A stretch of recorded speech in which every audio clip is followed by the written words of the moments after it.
Way back when the late great Gord Downey did his last concert for Canada, for the world, towards the end of it, he said we were in good hands with Trudeau. The natives in northern Ontario were in good hands with Trudeau. He was speaking of the fact that they were starving and had no drinking water. Okay, they didn't have good, clean water. Now, all these years later, and natives still don't have good, clean drinking water, but we're bringing refugees in from other fucking countries. Economic refugees, by the way. A refugee, just so we're clear, for a person from Generation X, means a person leaving a war-torn country, a woman or a child under fighting age. That'd be a refugee. Anybody else, they're called economic refugees, and it works two ways. They're poor there, and they're making them rich here. It's a transfer of wealth, ladies and gentlemen. That's what it is.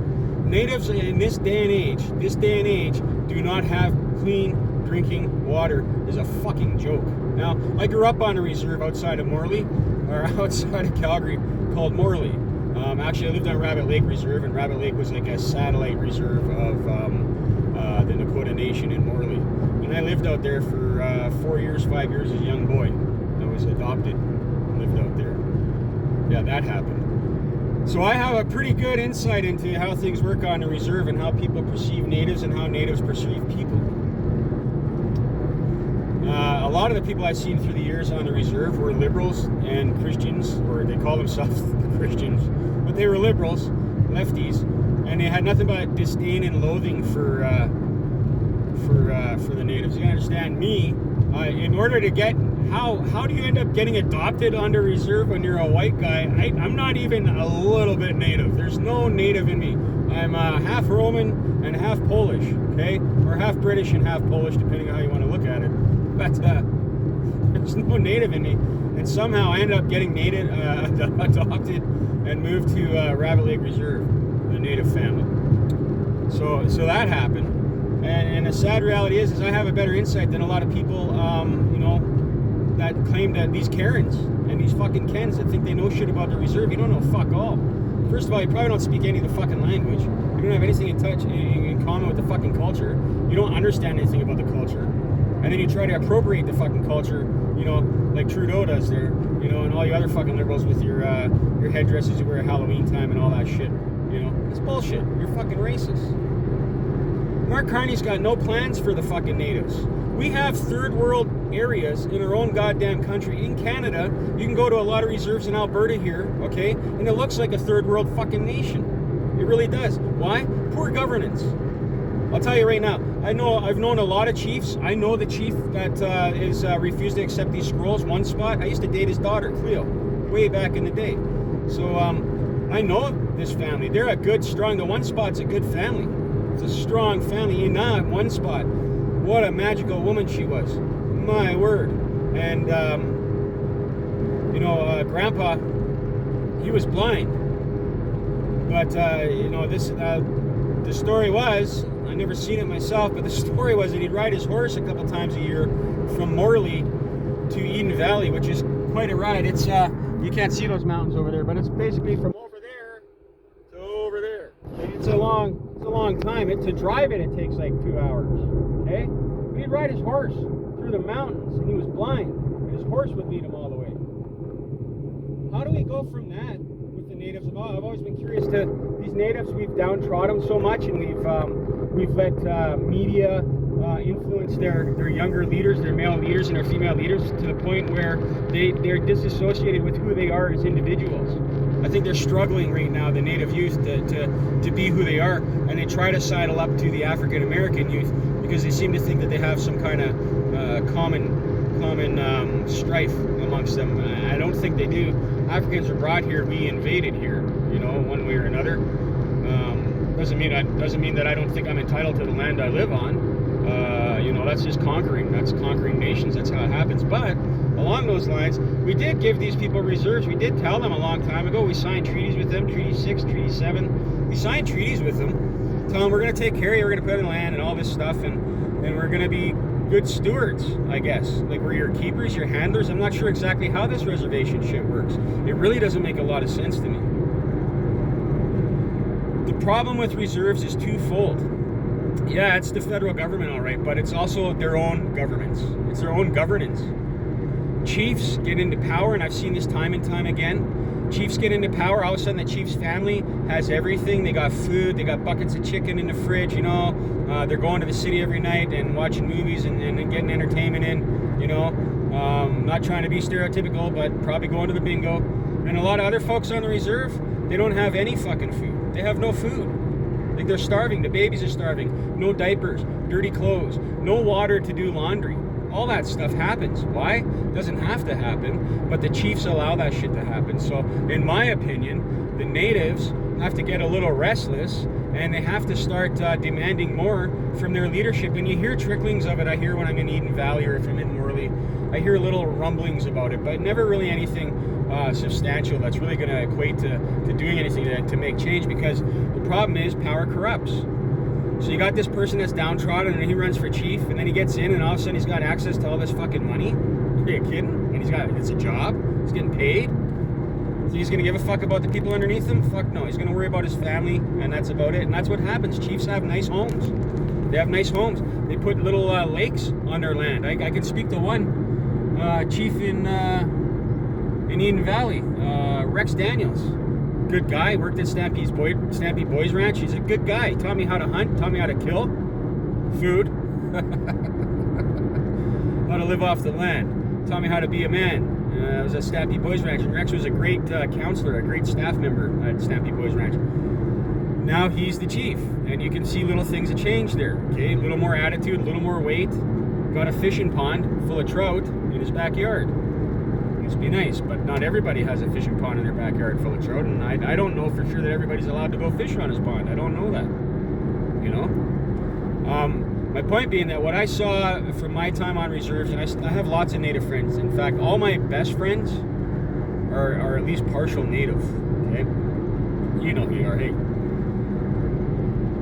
So the natives got to get restless. They got to demand more from the chiefs. They have to. They got to fucking demand more. But how do they do that? They have no power already. They can't go on strike. They can't really do anything. They're stuck out there in the hills. We stuck them out far away, and except for the case of Sutina.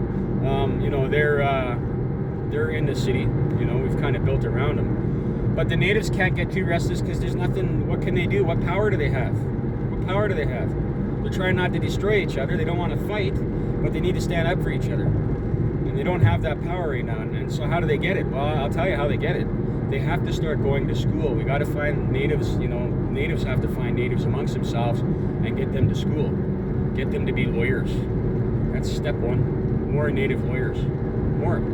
So that they can understand their laws and the contravenances that are placed upon them by their elected officials, right? And who knows if these elections are really legitimate? Like, I don't know that they're fucking legitimate. You know, who knows?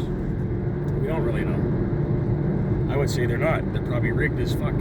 Okay? And I'm just saying, because I know the same people on the reserve purporting to uphold the law are the same people on the reserve also allowing shit to happen. And it's no different than in the city. City cops don't arrest the big fish. You know, well, they don't arrest the little fish because they want to catch the big fish, but there's always a bigger fish, so they never really catch anything, do they? They're always looking for more. That's not good. Natives have to start policing themselves and being more community-minded, and they're so torn against each other right now. It's just disgusting to see. You know, a culture trying to thrive, it's trying to live, but it's also being decimated by liberals every fucking day. The same people who say that they're not racist or prejudiced are the exact people that are racist and prejudiced. Ask yourself this: why is it that the majority of liberals, when they go on holiday, go to third world countries, and the majority of conservatives, when they go on holidays, they go to places like Egypt or France or Germany or England or Poland? You know, we go to learn stuff. Japan, China. We go to learn and see history and stuff. We don't go sit on fucking beaches and be served by people because our dollar's worth more there. We go places to learn stuff because we're connected with our past. And liberals aren't connected with their past. They have no desire to be connected with their past because they have no interest in it. They're ignorant towards it. Okay, they're total ignorant idiots. They're only about themselves. Trudeau told Gordon Downie that he was going to take care of the water problem. He told a dying man that, a hero of Canadians, a real hero. Trudeau's fuck all, he's shit. Now he's with Katy Perry. Good fucking luck. They'll find them both dead in a hotel room within a year or two, overdosed on fucking smack. eh? That's my thoughts, not yours, but that's where I see that going. The guy's queer as a $3 bill. How long is that really going to last? I don't think it will. Natives have to start standing up. I'm talking to you native guys out there. You got to start standing up for yourself. You got to start demanding more from your fucking your councils, okay? Some of these bands, I don't know if it's still like that, but when I was a little boy, there was white chiefs on reserves. In Morley, there was white people being the chief. How the fuck does that work? How does that work? We don't need more white people in native politics. We need more natives in Canadian politics. That's just the bottom line. I don't see a lot of natives in our political system or structure. Why? Because we haven't educated enough.